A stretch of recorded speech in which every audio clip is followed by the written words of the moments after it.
Hello Year 4, it's Miss Wyer here. Welcome to Lesson 4 of Electricity. Today we're going to be learning about conductors and insulators. Before we move on, let's have a look at what we've learned so far. We've learned about what electricity is. We've learned about the dangers of electricity and identified electrical items you can find in your home. Last lesson, we learned about what a circuit is and how to draw a simple circuit using the correct symbols. Can you remember what a circuit is?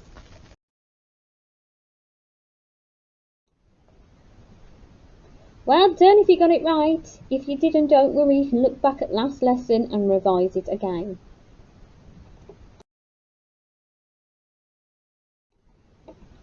Can you remember how to draw a circuit with a bulb, battery and wires?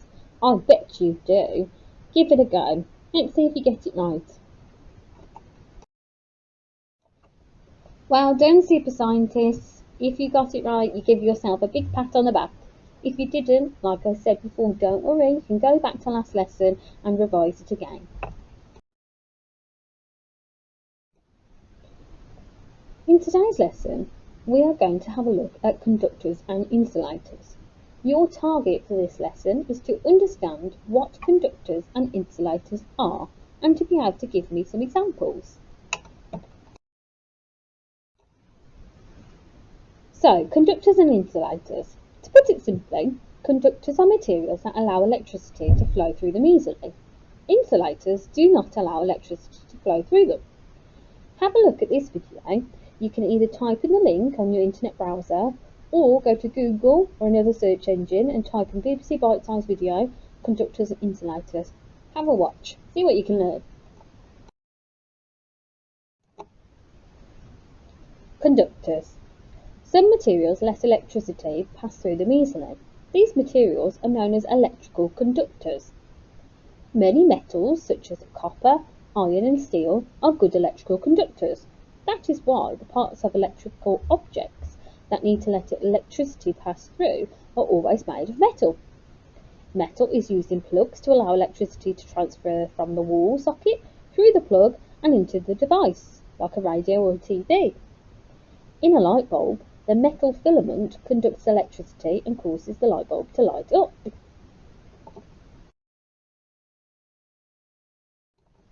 Insulators.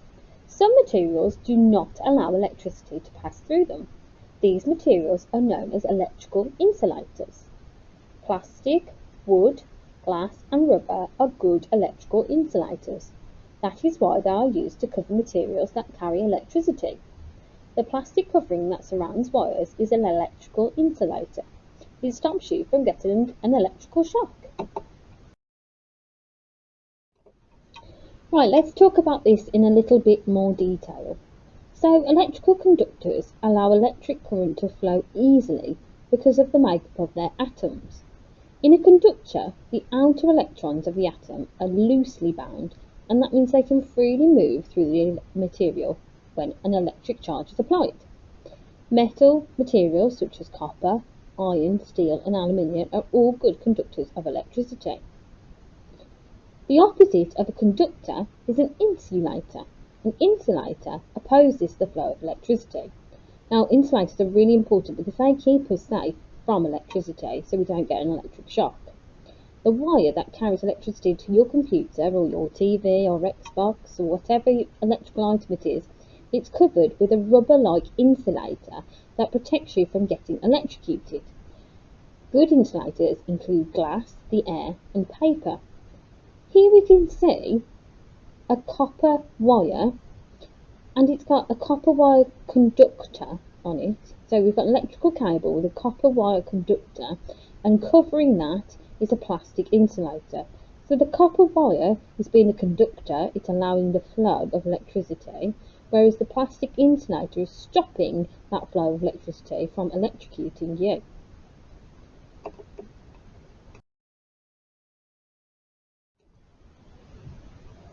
So insulators are really important. There's three main reasons why they're so important. The first reason is that it stops the wire getting damaged. As you can see in this picture, there's a wire with plastic insulator around it. So that is protecting the wire from getting damaged. Secondly, it stops the electricity from transferring to another material, so it keeps that flow going in the circuit. And thirdly, it stops you from getting electrocuted. So insulators are very, very important. So let's take a look at some examples of conductors. Seawater is a very good conductor of electricity, as is steel, iron and copper.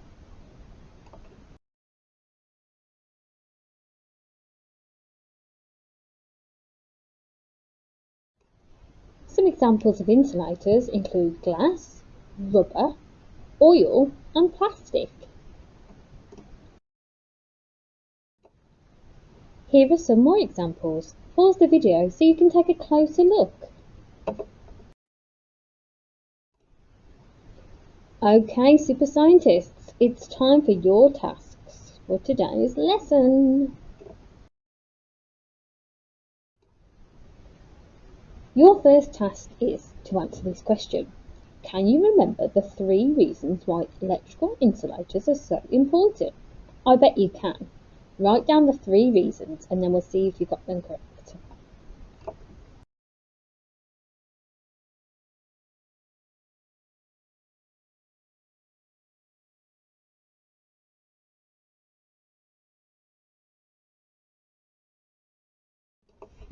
Well done everybody. I knew you'd get them right, my super scientists.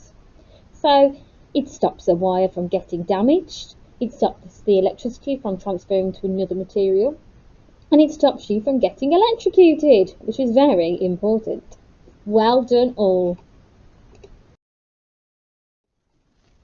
So what we're going to do is perform an experiment which would test the materials as to whether they are conductors or insulators. We're not going to do it all for this lesson because it will take too much time, just like it would in school. So what we're going to do is we're going to prepare our experiment and make our predictions, and then next week we'll start our experiment. So to test the materials, we're going to use a simple circuit with a bulb, wires and battery. We're going to keep the circuit open and add in the materials to see if the electrical current passes through it.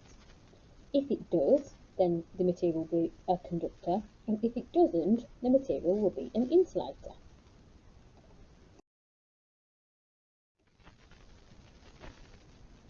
Okay, so we're going to start our experiment by making a chart which we're going to use to write in our predictions and our results.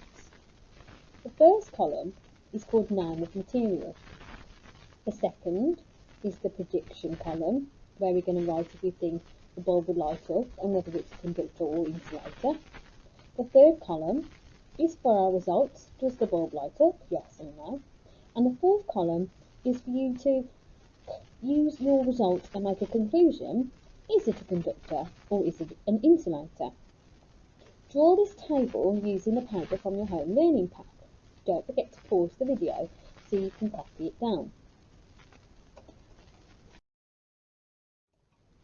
Well done for drawing your table. Now we're going to add in the names of the materials that we're going to test. The first one will be a wooden pencil, then a plastic ruler, a silver coin, a copper coin, paper and cardboard. Remember to pause the video so you can copy these down carefully. Well done. Okay, now it's time for you to do your predictions. Think about what you've learnt so far. You can go back and have a sneaky peek if you want to. Do you think the bulb will light up when we put a pencil, a wooden pencil, between the circuit? Write down yes or no. And then if you think it's a conductor, because the bulb does light up, write a C next to it. If you think it's an insulator and the bulb won't light up, because it's stopping the flow of electricity, write an I for insulator. Do the same for the plastic ruler, the silver coin, copper coin, paper and the cardboard. Remember to pause this video to help you. Well done for completing the first part of our experiment. Keep your table safe, ready for next week's lesson. I know you're going to do a fantastic job with this experiment. Well done, and I'll see you all soon. Bye! Well done, super scientists. I'd really like to see your work from today's lesson. Send it me via WhatsApp, the postbox, or by email. Take care, and I'll see you soon. Bye!